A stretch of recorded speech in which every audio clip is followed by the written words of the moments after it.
Eis que vem a hora, e já é chegada, em que sereis dispersos, cada um para sua casa, e me deixareis só. Contudo, não estou só, porque o Pai está comigo. Estas coisas vos tenho dito para que tenhais paz em mim. No mundo passais por aflições, mas tende bom ânimo. Eu venci o mundo.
Que lhe pediria, e ele lhe daria água viva.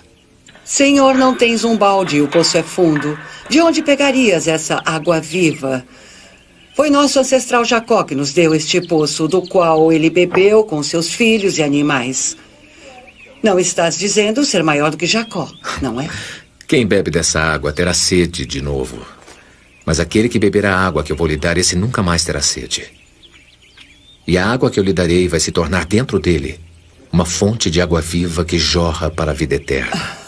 Senhor, dá-me dessa água, para que eu não tenha mais sede e nem precise vir aqui para tirar. Vá chamar seu marido e volte aqui.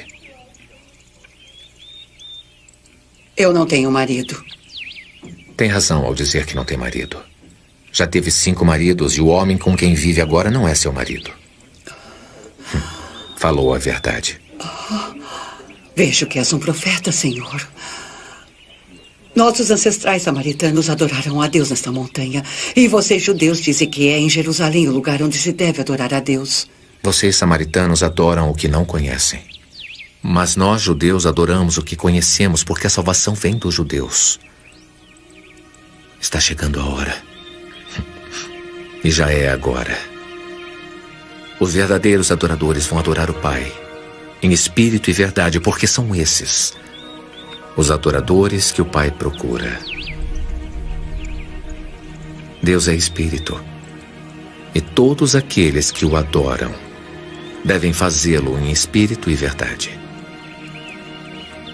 Eu sei que vai chegar o Messias, e quando ele chegar, nos mostrará tudo. Eu sou o Messias. Eu que estou falando contigo.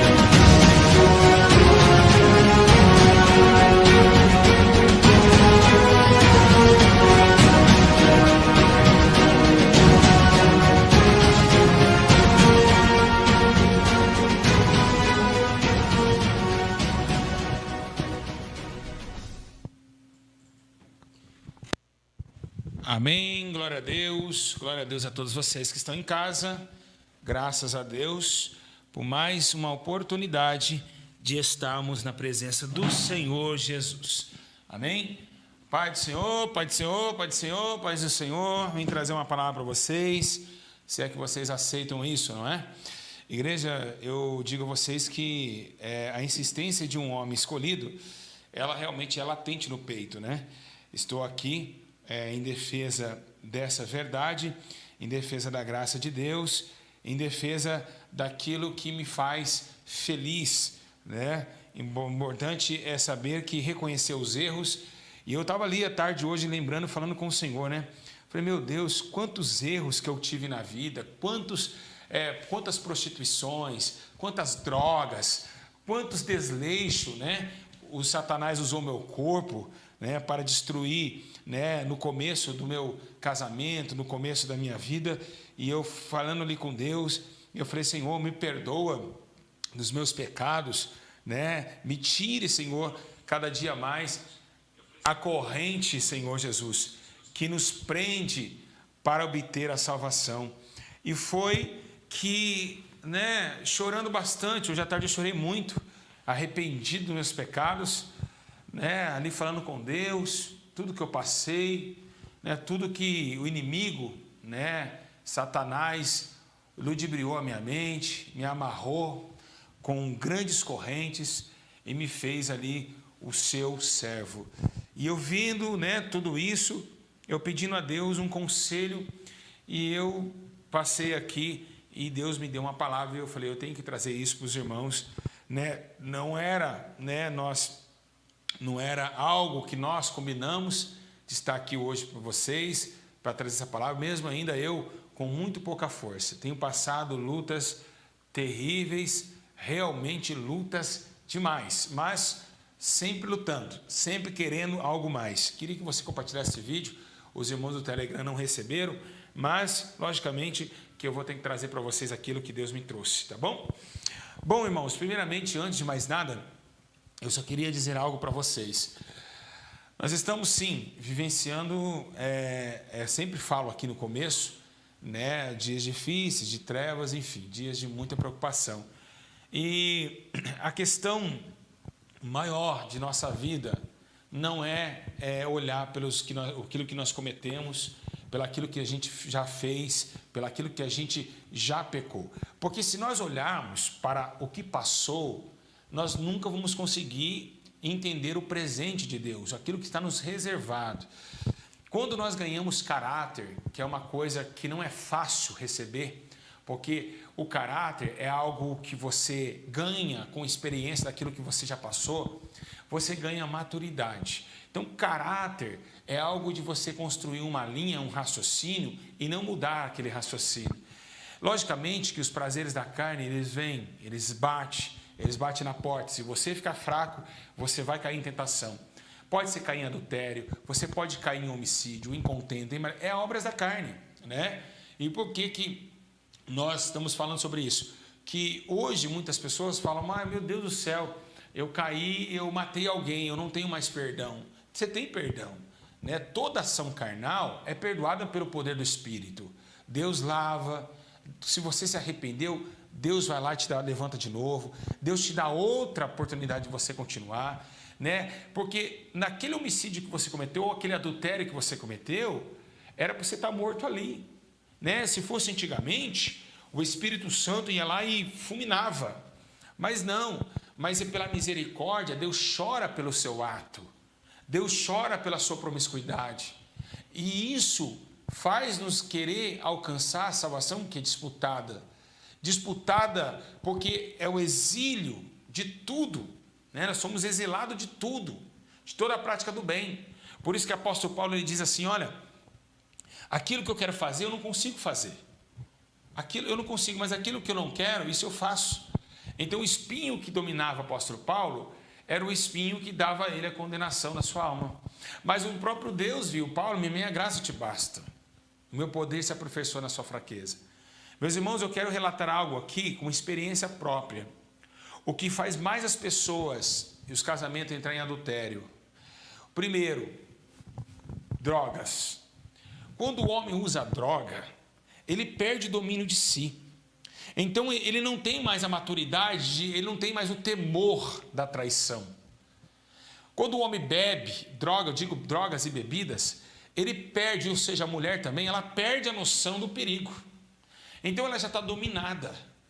Quando se domina, algo se domina no vício, nas drogas, leva a qualquer lugar que eles quiserem, tanto a morte, tanto o adultério.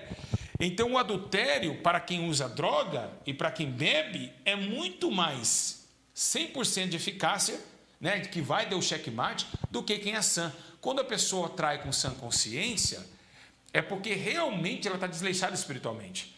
Mas quando o homem está drogado, quando o homem está fora de si, ele já está amarrado, ele não tem coordenação daquilo que ele está fazendo. Então, a maioria de todas as traições no casamento, de todas as traições, é culpa das drogas, amizade e bebida. Então, eu estava falando com Deus, né, de quando eu passei pelas drogas, pelo crack, como o diabo leva você em onde você quer. Ele te leva para a biqueira daqui, depois da biqueira daqui você vai para a biqueira de lá, olha que vai ver se já está saindo com pessoas que você nunca viu na sua vida, e aí você fica preso naquele demônio. Então, realmente, é uma tortura o pecado. O pecado realmente, ele é a destruição de toda a alma. E ele mata, ele sufoca, né? Realmente, ele deixa o homem cego, né? Então, vamos hoje falar algo muito sério sobre a questão do caminho para a salvação. Quem é esse caminho, né? Qual é esse caminho da salvação? O que ele está produzindo para nós, né? Qual a conduta da salvação da nossa alma? O que a nossa alma precisa? Será que podemos? Será que conseguimos chegar nesse plano de salvação? Por que a palavra salvação? Salvação é uma palavra para quem está em perigo, ou quem está preso, ou quem está morrendo. Ou, por exemplo, alguém está se afogando, vai lá o salva-vidas. Ele vai lá, mergulha no rio, vai lá e te salva. Salvação para quem está preso. A pessoa está presa e ela presa, ela não consegue comer nem beber. Então alguém vai lá e desamarra a pessoa para salvar a sua vida. Então toda salvação vem através de salvar a vida, salvar a existência, salvar a criação, salvar aquilo que está vivo. Por quê? Porque é vida, então vamos salvar ela. E é esse tema que nós vamos abordar hoje. Por que aconteceu o plano da salvação? Como aconteceu e por que aconteceu o plano da salvação? Por quê? Será que nós estamos realmente presos? Será que nós estamos totalmente afogando no rio da vida, dessa amargura de vida? O que estava acontecendo conosco? O que aconteceu conosco? Qual foi o sentido? O que aconteceu? E é por isso que nós vamos estar trazendo essa palavra. Da onde veio e por que veio a salvação a todos os homens? Então nós vamos estar trazendo essa palavra para vocês, né? Levando em consideração a isso, queremos que vocês prestem muita atenção e que vocês continuem compartilhando e dando like nos vídeos. Amém? E nós vamos estar orando a Deus para que o Senhor fale conosco nessa inspiração poderosa, né? Nessa inspiração poderosa que vem da palavra de Deus. Abre comigo a Bíblia Sagrada, você que está em casa. Glória a Deus, né? Graças a Deus. Glória ao Senhor Jesus. Vamos lá? Pegou a Bíblia aí? Vamos lá. Todo mundo conhece essa palavra. Atos capítulo 2, verso 21. Atos 2, 21. Rapidinho, meus irmãos. Bora. Acelera aí. Atos 2, 21. Glória a Deus. Está escrito assim: e todo aquele que invocar o nome do Senhor será salvo. Repetindo. E todo aquele que invocar o nome do Senhor será salvo. Amém?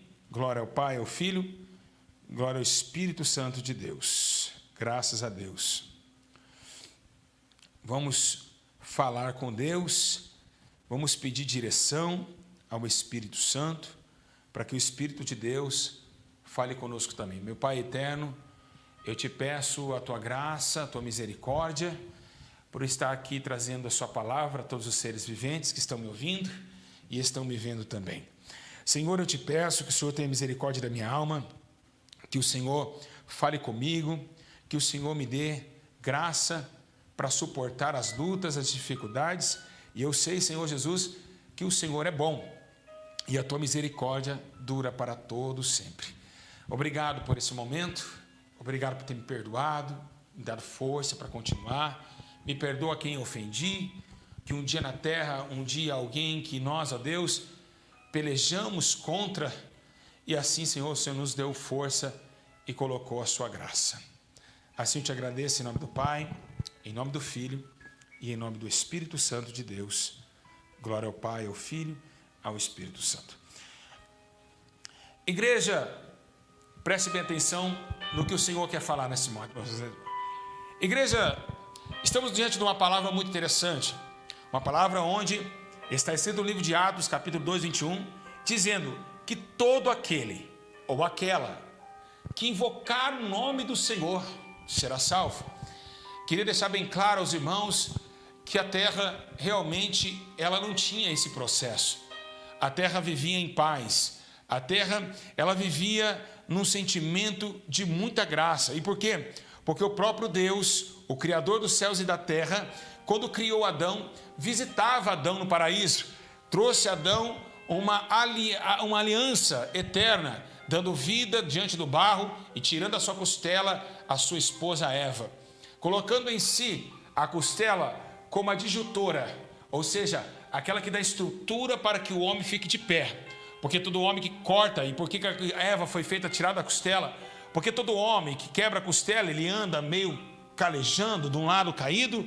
Então Deus fez a estrutura costela em meio ao corpo humano, para que a mulher habitasse diante do homem e mostrasse que da costela ela veio para equilibrar toda a conduta do homem.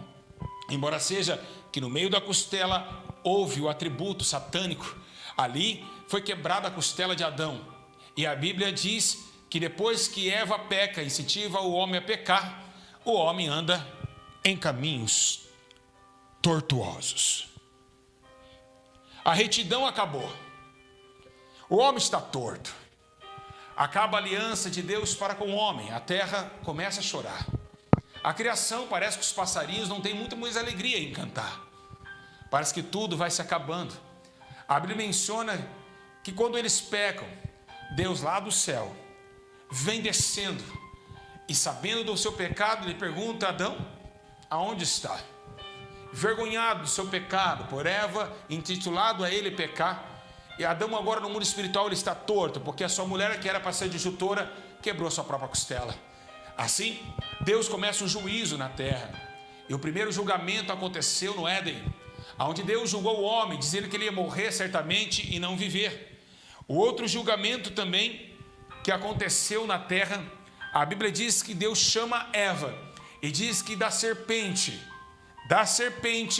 e a Eva daria uma inimizade. A mulher já não poderia mais ter amizade com a serpente e vice-versa. A Bíblia diz que também quando Deus chama Eva, chama Satanás, o Lúcifer, para conduzir a ele a também um juízo de tributo. A Bíblia diz que a serpente também é julgada e Deus manda ela correr como pó e assim rastejando sobre a terra, e agora chama esse adversário. O adversário esse, e dizendo a ele com muita clareza, dizendo que ele iria pagar o preço um dia de ter corrompido a terra pelas suas mentiras, assim como ele tinha feito no céu. Então Deus chama Eva para um lado e diz: Eva, vem aqui. Chamou Satanás e disse: olha, do ventre dessa mulher que você acabou de derrubar, nascerá um que vai esmagar sua cabeça. E assim a terra anda em desespero, porque agora o homem é expulso do paraíso. A Bíblia relata que no meio da árvore da vida vem um anjo com uma espada. E assim, quando abre o Éden para a sua escapatória diante das colinas, a Bíblia relata que Adão e Eva é expulso do paraíso. Nasce Caim e Abel, os dois filhos, que outrora, quem sabe imaginando, dizendo: quem é esse Deus que criou os montes e outeiros? Assim, queriam saber qual que foi o motivo da sua criação. E quem sabe nós, Adão e Eva não dão uma escola dominical para eles, dizendo que eles moravam além do Jordão, perto do rio Eufrates, Tigre, e ali, chamado Éden, foi expulso do seu paraíso. Então, Caim e Abel têm uma novidade de vida. Eles começam a olhar para eles mesmos e entender, será que não podemos chamar mais a atenção desse Deus novamente? Será que não podemos nunca mais vê-lo por causa desse pecado do meu pai? Então, tem uma lição. Eles começam agora a oferecer algo a Deus. E tem uma coisa que Deus, ele não deixa passar batida, é o sacrifício. Então, através de um sacrifício, a terra começa a invocar o céu e o céu começa a tremer. Porque houve um sacrifício. A Bíblia menciona que Abel, o pastor de ovelhas, e Caim, o lavrador do campo, trazem a Deus as primícias. Então, Abel chama a atenção do céu, através de um cordeiro. O cordeiro que mais à frente seria imolado, através de um sacrifício perfeito. Assim, a Bíblia menciona que quando Abel e Caim mostram o sacrifício a Deus, a Bíblia menciona que Deus ama e começa a ter uma comunicação com Abel, porque Abel agora está trazendo um cordeiro sem mancha. E esse cordeiro está estabelecendo no céu um concerto. E quem sabe que Deus possa ali ter visto o sacrifício de Abel e tomasse como exemplo. Agora, quem sabe ele olhando do céu, ele olhando para o teu filho e dizendo, esse sacrifício me chama a atenção. E quem sabe ele olhando para o teu filho à direita, ele diz, cordeiro, cordeiro. Essa foi muito boa, cordeiro. Eu amei esse sacrifício, filho. Sim, pai. Quem sabe o céu, com toda a glória e todo o poder, os raios começam a bravejar no trono. E ali, Deus começa com a nuvem de glória tomar a atenção de Abel. E Deus desceu na terra depois da aliança quebrada, do motivo da separação entre a criatura e o Criador. A terra continua, Abel, Caim, começa a progredir a terra. E a terra continua na imundícia, seus pecados. Embora seja que quando Deus ele olha para a terra, ele vê toda a descendência de Caim e Abel se prostituindo, levantando deuses de barro, homens fazendo coisas terríveis perante a tua face. Deus, a Bíblia menciona no livro do Pentateuco, que Moisés também escreve uma palavra dizendo que Deus queria totalmente tomar e matar, assassinar o homem, porque ele tinha visto o homem e dentro do coração de Deus, ele olhou e disse, eu me arrependo de ter feito essa criação. Uma criação que tentou, ao menos fiz a criação para me adorar, porque Deus estava com o coração partido, porque tinha acabado de ser traído no céu, e agora tem de ser traído na terra. A paciência de Jeová gerou nele o sacrifício que lembraste de Abel, e trouxe diante dos homens uma esperança, que quando olhou um homem chamado Noé, um velho barbudo, quem sabe cansado, assim areando a terra, Deus olha para a terra e diz ainda uma esperança, porque no meio desses ímpios há um homem que me teme na terra dos viventes. Quem sabe do mesmo temor, da mesma palavra de exaltação ao homem na terra, como Deus usou com Jó, quando Satanás veio ofendê-lo, assim Deus usou para Noé. E viu Noé, um homem que temia a Deus, e Deus mais uma vez deu a esperança para que o homem vivesse através da arca, que Noé, o pregoeiro da justiça, como o apóstolo Paulo disse, 120 anos pregando sobre justiça e arrependimento, para que todos se arrependessem dos seus maus caminhos e entrassem na arca de Deus. Embora seja que essa arca foi tomada de muita justiça, 120 anos pregando e tentando, martelando, tanto pregando a arca e tanto pregando fora da arca. Então, igreja, quando Deus começa a ver a arca sendo construída, vai vir água de baixo, água de cima, e o dilúvio começa a estremecer os raios dos céus. Os céus começam a trovoar, e todos os seres que não conseguiram entrar na arca pereceram. E assim foi a justiça de Deus plantada. 40 dias, 40 noites, parou diante do monte de Ararat na Turquia, e ali Deus viu que Noé estava preparado para fazer uma nova descendência que temesse seu nome.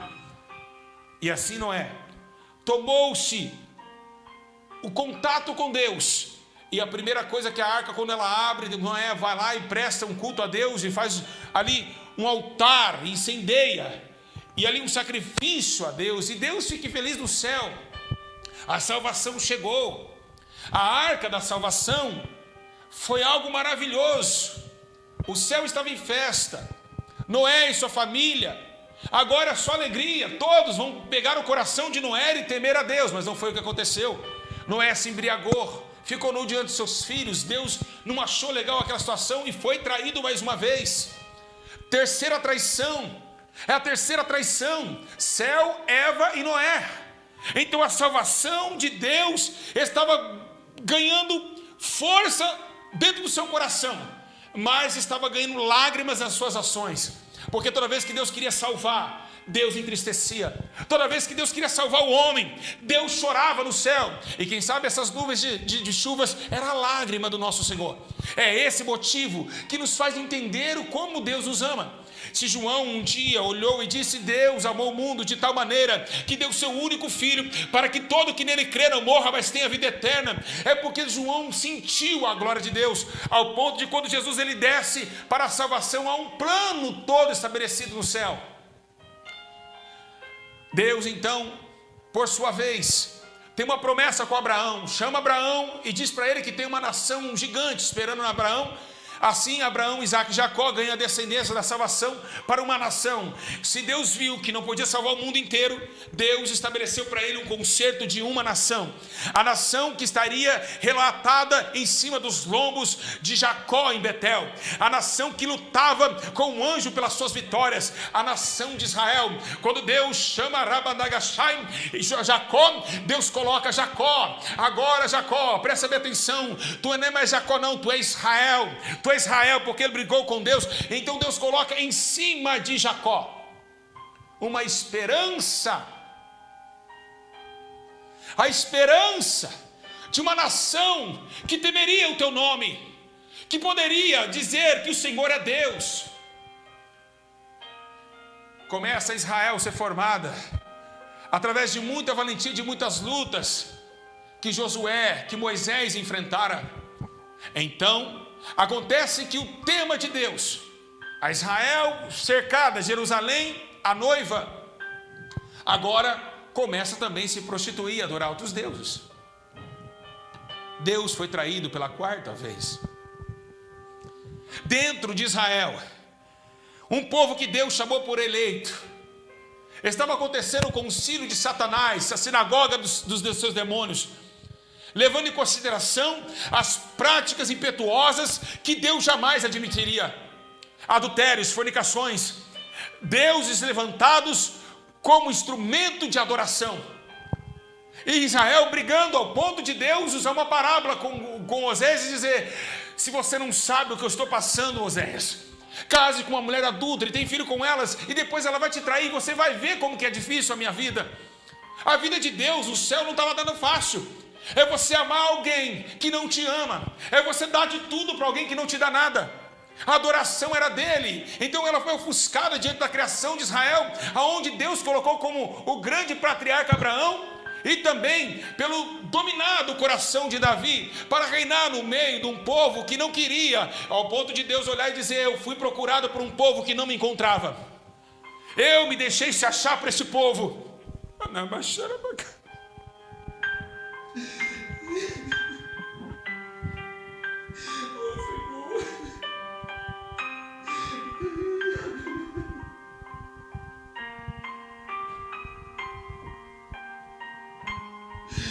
Oh meu Deus, que glória! Eu estou sentindo o que Deus está sentindo nesta noite. A quarta traição não foi tão fácil assim. Foi dias de problemas, dias de lutas, de angústia, de dor, de sofrimento. Mas aí, como os profetas já diziam, que a única solução para tocar novamente uma nova aliança que foi quebrada no Éden era o tema de chamar e lembrar que um dia Deus lá no Éden algo fez com que seu coração fosse feliz por alguns momentos, para lembrar que um dia teve um cordeiro no prato de Abel, na pedra de sacrifício de Abel. Então Deus, antes de enviar o cordeiro, ele testa Abraão. Ele manda Abraão subir no monte com o filho Isaac, o único que ele tinha, e diz: Abraão, agora é a hora do sacrifício, coloca teu filho. E quando Abraão foi fazer o cutelo diante de Isaac, um anjo aparece e diz: Abraão! Abraão! Não faça tal coisa.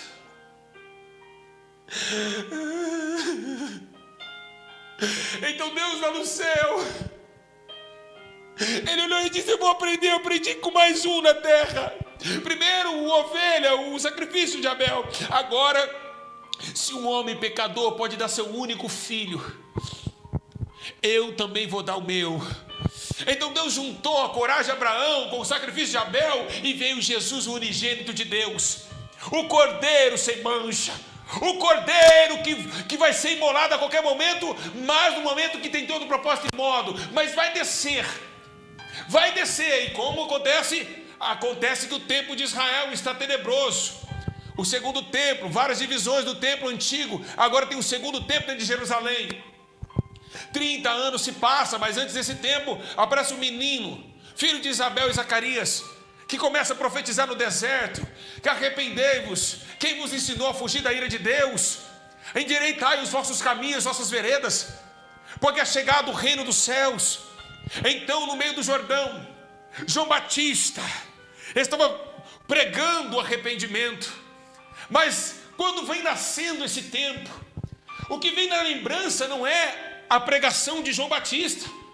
Quando vemos a salvação, que vem a lembrança é com uma mulher chamada Maria, o anjo Gabriel aparecendo para ela e dizendo: mulher, tu é bem-aventurada entre as mulheres, vai nascer um filho no teu ventre. Como assim? Eu nunca deitei com homem. Vai nascer e seu nome será chamado Emanuel, Deus conosco, o príncipe da paz, e esse vai salvar o mundo.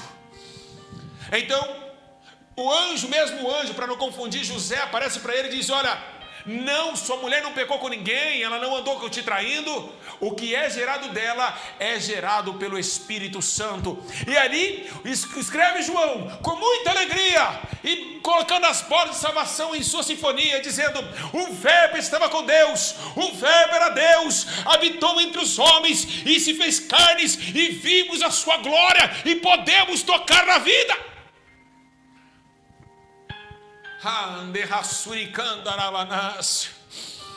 Dá para sentir a glória de Deus aí na sua casa? Sinta a glória, sinta. Oh, meu Senhor nos limpa, nos purifica. Oh, aleluia. Igreja, Jesus desce, então agora estamos lá no deserto, e depois do deserto estamos no Jordão. E quem sabe João Batista, ele começa a dizer algo interessante: raça de víboras. Alguém olha para ele e fala: João, mas todo mundo aqui é cobra para você. Se todo mundo é cobra, quem é aquele ali? E as suas pisaduras vêm vindo. Ele olha e diz: ei, na minha percepção, pelo Espírito eu estou falando isso, esse aí não é cobra não. Eis aí o Cordeiro de Deus, que tira o pecado do mundo. Então Jesus vem descendo, e João diz: eu não sou digno, é esse que eu falava que não era digno, tirar nem pouco as suas alparcas, mas olha, me batizas. Não me batizas, não, peraí, João, para que se cumpra a justiça daquele que manda nos céus e na terra, me batizas tu, para que se cumpra a justiça do Senhor. Quando Jesus é batizado, uma pomba com efeito do Espírito desce sobre Jesus, e descendo sobre Jesus, toma nele o concílio e leva ele ao deserto. Jesus foi triturado, era necessário que tudo isso acontecesse, pois está escrito: pelas suas pisaduras nós somos sarados.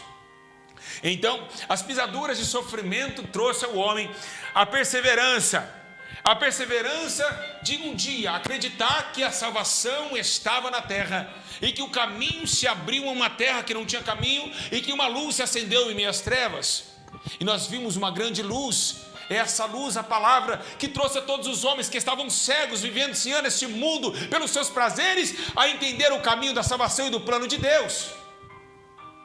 Deus precisou moer teu filho e teve prazer nisso, para levar e trazer a nós todos os cativos, ao ponto de Jesus, na sua primeira pregação, dizer: ei, está escrito algo aqui, eu vou ler: o Espírito do Senhor está sobre mim.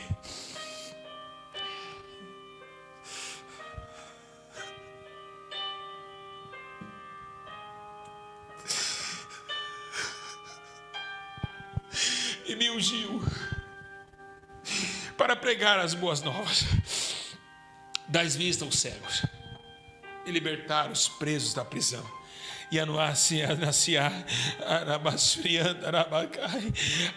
o ano aceitável ao Senhor. Por isso que Sofonias dizia que o Senhor teu Deus está no meio de ti, poderoso para te salvar. Ele já escrevia isso. Israel, o Senhor Todo-Poderoso está no meio de ti. Lá no livro de Sofonias, no capítulo 3, 17, ele diz isso. Ele está no meio de ti, o Senhor, para te salvar. Todos nós estávamos presos, como pássaro na gaiola. O Senhor teve misericórdia da nossa alma e enviou seu único filho, que nos limpa, que nos dá coragem de acreditar que existe uma salvação para nossa alma e um plano eterno, que não nos abandonou nas horas que mais precisamos dele. Jesus, levado à sinagoga de Satanás, lá dentro denunciou os seus pecados, tentaram jogar Jesus num penhasco, foi agredido, foi bofeteado, chicoteado, quarentenas de açoites. Anás e Caifás o bofetaram. Os reis, os príncipes e todos aqueles balançavam a cabeça dizendo: esse aí não vale nada, pode alguma coisa boa vir de Nazaré. É assim que falaram dele. Foi ocultado pelos grandes mestres da lei e foi rejeitado, porque ele tinha o plano da salvação do homem, ao ponto dos religiosos dizer: nós somos filhos de Abraão. Olha, mas a depender dessa pedra Deus pode suscitar filhos de Abraão. E isso fez com que Deus visse o teu filho e sofresse do céu, porque saberia que uma hora ou outra, numa tarde pequena, ou menos cinzenta, Jesus ia subir para o Monte das Oliveiras, porque estava próximo à sua crucificação, e chorando ali, gemendo. A Bíblia menciona que sai sangue, o sangue se anseia e sai antes da hora. A cruz está preparada, Barrabás está eleito, o grande livre da história, enquanto o teu mestre, o meu mestre, aquele que veio da salvação dos homens, estão sendo crucificados agora, e está ainda agora preparado para a vida dolorosa. É esse motivo que nos faz entender o que é o céu. É esse motivo que nos dá chance e força de passar pelos nossos erros, de não interessar o que nós fizemos. É dia após dia se renunciar, dia após dia se limpar na presença desse grande mestre, porque ele dia após dia lutou. E essa luta deu a ele força, como dá-nos força nessa noite, de acreditar que existe o céu, que esse paraíso ele é real, assim como esse microfone é real. O Senhor, o grande eu sou, está lá nos céus. Se o Senhor é o Senhor da minha vida, a quem me recearei? E foi assim que, pela confissão e a fé, que o apóstolo Paulo escreveu dizendo assim: com tua boca confessares que Jesus é o Senhor, e em teu coração creres que Deus o ressuscitou dentre os mortos, vocês serão salvos. Então, porque Jesus agora está indo para a cruz do Calvário, e agora vai subir no Monte Caveira. No meio do Monte Caveira, em meio de dois bandidos, Dimas, o bandido à sua direita, e à esquerda o acusador. E Jesus, com as mãos abertas, os braços abertos, sofrendo, não tinha comido nem bebido, porque estava em jejum a noite inteira dentro do monte, orando para que Deus fosse possível passar no monte aquela hora, aquele cálice. O traído, aquele que o mundo rejeitou. Então Jesus agora anuncia ao homem que a sociedade não dava nada, ao homem que muitos de vocês em casa querem falar que tem que morrer, o ladrão, o assassino. Jesus olhou para ele e disse: se você crê, você crê? Eu acredito, eu estou aqui, ele também, nós temos um pecado e por isso nós estamos aqui, mas o Senhor não tem culpa, então eu confesso que o Senhor é inocente. Ah, é? Você confessa? Ah, faz um pedido. Ó, Senhor, hoje mesmo eu quero entrar no Senhor. Hoje mesmo estará comigo no paraíso. Hoje Jesus sofreu e padeceu naquela cruz. A Bíblia diz que Deus ele vira as costas para o seu filho. E aonde está escrito isso? Eli, Eli, sabictani, sabictani. Deus meu, por que me desamparaste? E por que Deus desamparou por um momento? Porque Deus não estava aguentando mais o sofrimento do seu filho. Desde Abel ao proceder de Abraão, Deus agora está chorando porque seu filho está sofrendo. Naquele momento que Jesus está na cruz, Deus tira um pouquinho a mão de justiça da terra. E por quê? Porque agora Deus, ele sabe de todas as coisas, mas Deus não sabia de uma coisa. Vou repetir.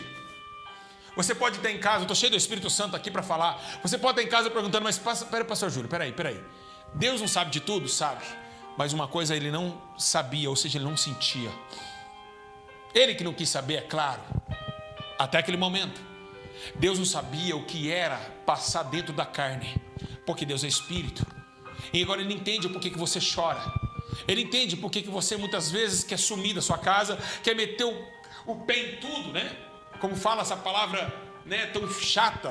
Mas descer além em tudo, quebrar tudo, chutar tudo, ir embora, sem destino. E é isso que Jesus ele trouxe. Ele trouxe para que você entendesse, para que Deus lá no céu entendesse o que é chorar, o que é sentir dor. Porque Jesus chorou quando Lázaro estava morto. E ele começou a entender a raça humana. E nos trouxe e disse a Deus: Pai, peço que não tire eles do mundo, porque eles são no mundo, mas que livra eles de todo mal, porque não é fácil viver dentro de um corpo pecador. Embora seja o corpo de Cristo, nunca pecou. Mas era difícil, as tentações eram grandes. No deserto foi tentado 3 vezes. Então o plano da salvação, ele veio através do nosso Senhor Jesus Cristo, para salvar os perdidos, para dar luz aos cegos, para fazer os mortos ressuscitarem, ao ponto de olhar e dizer: eu sou a ressurreição e a vida, aquele que crê em mim, ainda que esteja morto, viverá. Eu sou a ressurreição e a vida. Eu sou o caminho, a verdade e a vida. O mundo de morte veio a vida, no mundo de mentira veio a verdade, e no mundo que estava tudo escuro veio a luz e o caminho. Então Jesus veio para anunciar a todos os homens a salvação de todos eles. E não quer, e não tem amor que nenhum deles se perca. Deus não tem amor em ver alguém se perdendo, como você na igreja. Quando um cai, você fofoca da vida dele e diz: olha quem caiu, mas não tem misericórdia e não chora. Se alguém entrar em adultério, aqui no YouTube vira milhões de visualizações. Se um pastor errar, por que Flor de Lis está sendo acusada por vocês? Por que Flor de Lis está acusada por vocês? Vocês não têm amor por ninguém. Mas Deus, Ele não quer que ninguém se perca. Ele não é o amor dEle, não é a paixão dEle ver alguém dessa forma. Ele chora, Ele entristece. E é esse o motivo que o Espírito Santo está longe desse mundo, para atuar de forma que atuava no passado, porque os homens são terríveis, incautos da fé, não tem amor por ninguém, não tem misericórdia. Mas Deus teve misericórdia. Se você não perdoa teu esposo, se você não perdoa tua esposa, Deus também jamais te perdoará. Se você não perdoa o teu próximo, você nunca vai herdar o reino dos céus. Porque o plano da salvação foi por amor. O plano da salvação foi muita graça, foi uma misericórdia para nós não sermos consumidos, porque a sua glória cobriu toda a terra, ao ponto das águas cobrir o mar. E é esse motivo da salvação, o amor imerecido. O homem não merecia, não tinha perdão do seu próximo, mas Deus o perdoou. E se você não perdoar teu próximo, se você não desejar o bem para o teu próximo, jamais tu receberá perdão diante de Deus. O plano foi todo orquestrado.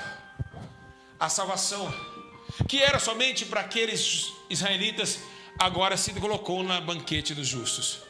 Agora todos nós gentios recebemos o plano da salvação de Deus. Jesus, o Salvador do mundo. Pois o apóstolo Paulo disse que nenhuma condenação mais há dos seus pecados para aqueles que estão em Cristo Jesus, mas que não anda segundo a carne, mas segundo o Espírito, porque a lei do Espírito de vida me livrou da lei do pecado e da morte.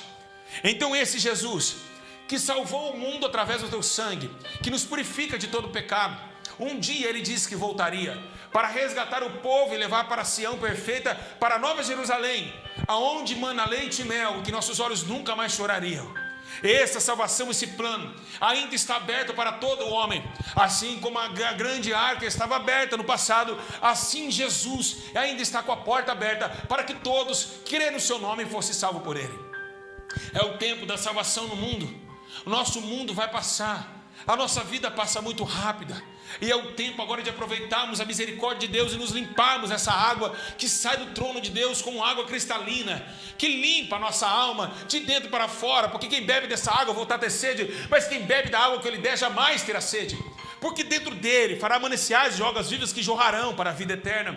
Porque o pão que nós comemos, nossos pais pereceram, mas ele é o pão vivo que veio do céu, e quem come dele terá a vida eterna. Esse é o plano de Deus, o amor de Deus, que o mundo jamais vai entender. Como Deus tolera um adúltero, como Deus tolera um homicida. Nós não toleramos, porque estamos aqui para acusar as pessoas, para achar que um é melhor que o outro, sendo que o adúltero que caiu em adultério, você pode cair amanhã também, sendo que matou amanhã, você também pode matar. Deixa a carne entrar para você ver o que você vai ficar irreconhecível. Então a justiça de Deus veio para nos acalmar, para mostrar para o homem que ele pode se arrepender e que ele pode viver uma nova vida, que ele pode se regenerar, que ele pode mostrar para ele mesmo que ele pode, que ele consegue, através da grande misericórdia que Jesus enviou na terra através do seu sangue inocente. A salvação é um plano perfeito para todos os homens, para todos aqueles que querem Jesus, que querem mudar a sua vida e sair deste mundo de escravidão antes que chegue a arca se feche. Jesus, ele olha e diz: olha, será como os dias de Noé. Comiam, bebiam, davam em casamento, até que Noé entrou na arca. E a arca está se fechando, igreja. É o tempo da arca se fechar. Acordem enquanto é tempo. A salvação vem através do nosso Senhor, o Messias, que morreu, mas no terceiro dia ressuscitou, porque Deus o ressuscitou dentre os mortos, e está vivo à direita de Deus, e subiu e deixou teu Espírito Santo para nos convencer de todo pecado, nos dando força, coragem, graça, nos dando alegria de saber que a gente consegue ser melhor.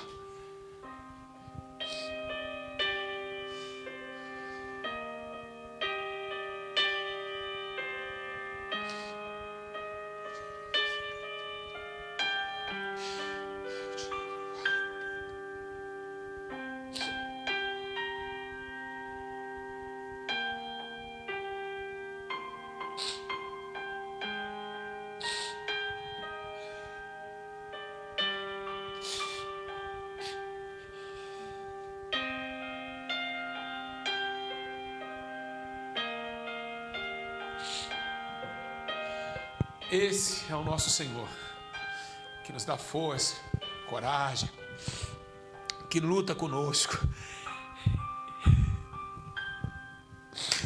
Então, fazer bem as vossas vocações. Vocês foram eleitos. Sejam fortes, porque a salvação, ela é real. Que Deus os abençoe. Que Deus os guarde.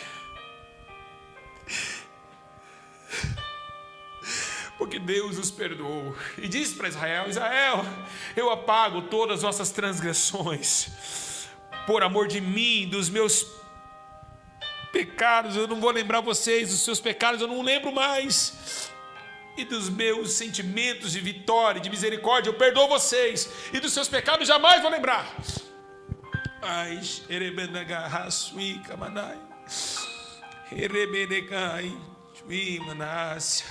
deixe o homem ímpio o seu caminho, o homem maligno os seus pensamentos. Converta ao Senhor, que se compadecerá e te fortalecerá para o nosso Deus, pois é grandioso em perdoar.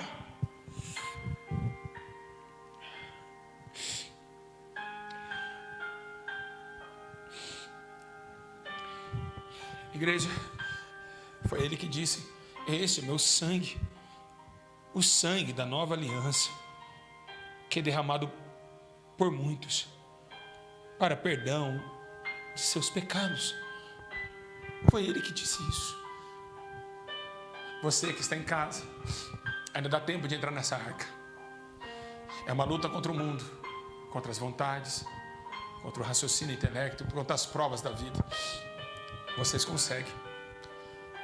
E Jesus acredita em vocês, pois o Filho do Homem não veio para condenar o mundo, mas para que o mundo fosse salvo por Ele. Vou terminar, porque eu não estou aguentando ficar aqui na frente dessa câmera. Que Deus os abençoe a todos, em nome de Jesus. hora de converter e chorar, pois a salvação está próxima. Que Deus nos abençoe, para a glória de Deus. Amém.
Que lhe pediria, e ele lhe daria água viva.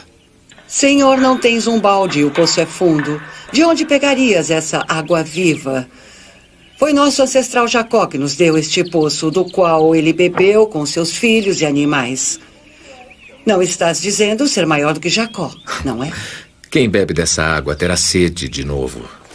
Mas aquele que beber a água que eu vou lhe dar, esse nunca mais terá sede. E a água que eu lhe darei vai se tornar dentro dele uma fonte de água viva que jorra para a vida eterna. Senhor, dá-me dessa água, para que eu não tenha mais sede e nem precise vir aqui para tirar. Vá chamar seu marido e volte aqui. Eu não tenho marido. Tem razão ao dizer que não tem marido. Já teve 5 maridos e o homem com quem vive agora não é seu marido. Falou a verdade. Vejo que és um profeta, Senhor. Nossos ancestrais samaritanos adoraram a Deus nesta montanha. E vocês, judeus, dizem que é em Jerusalém o lugar onde se deve adorar a Deus.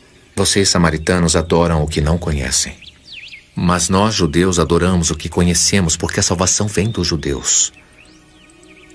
Está chegando a hora. E já é agora. Os verdadeiros adoradores vão adorar o Pai, em espírito e verdade, porque são esses os adoradores que o Pai procura. Deus é espírito, e todos aqueles que o adoram devem fazê-lo em espírito e verdade. Eu sei que vai chegar o Messias, e quando ele chegar, nos mostrará tudo. Eu sou o Messias. Eu que estou falando contigo.